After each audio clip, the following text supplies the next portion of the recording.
एक लेद आपका सुना रहे। कन्हैया जी से सखियां चर्चा कर रही हो, कह रही का कि छोड़ दियो, हाँ छोड़ दियो चुनरिया को छोड़ो कन्हैया, तुम इतने लड़े आने लगे।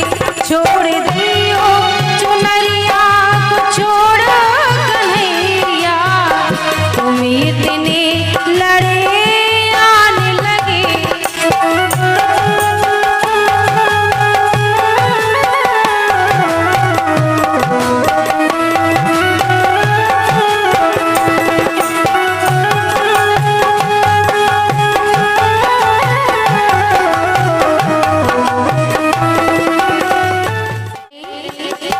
जब आ गए दही तुम लुढ़का गए, जब आ गए दही तुम लुढ़का गए, जब आ गए दही तुम लुढ़का गए, जब आ गए दही तुम लुढ़का गए।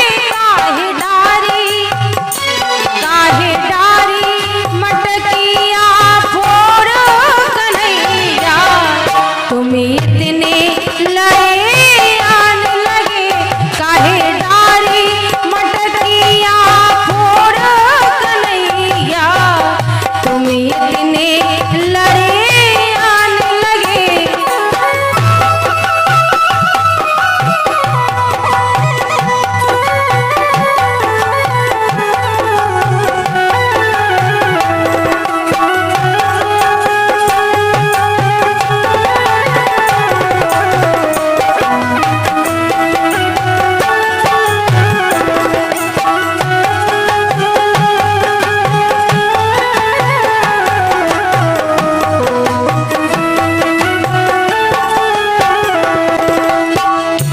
जबे जमुना के तट चुनरी तानी, जबे जमुना के तट चुनरी तानी, जबे जमुना के तट चुनरी तानी, जबे जमुना के तट चुनरी तानी। मोरी दीन ही कलाई मरोड़ो कन्हैया, तुम इतने लड़े आने लगे।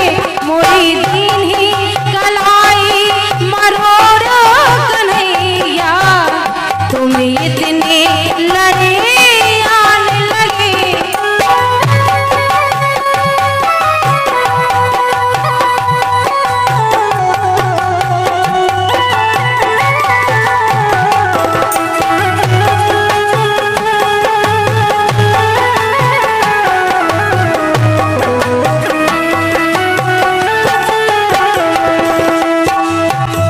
कह रही सखियां कन्हैया जी से बड़ी प्यारी बात कर रही है, बोली कि अबे बारी उमर लाला कई मानो, अबे बारी उमर लाला कई मानो, अबे बारी उमर लाला कई मानो, अबे बारी उमर लाला कई मानो।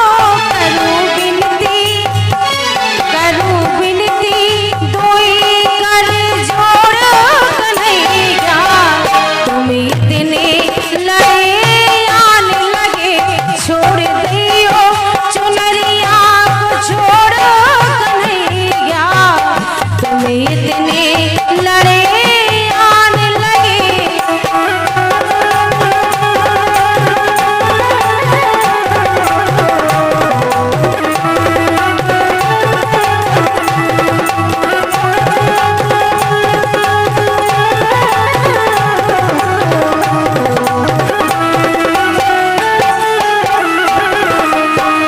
सखिया कह रही कि लाला बोले गली में नहीं छेड़ो आप हमें, बोले अगर माखन खाने हैं तो आप हमारे घरे आ जाइए।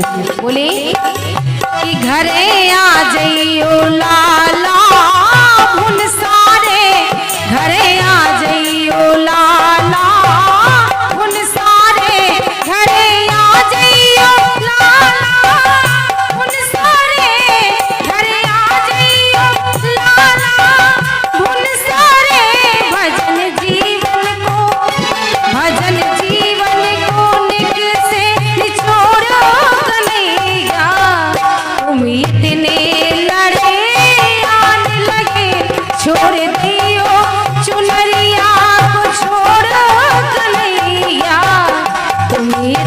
लड़े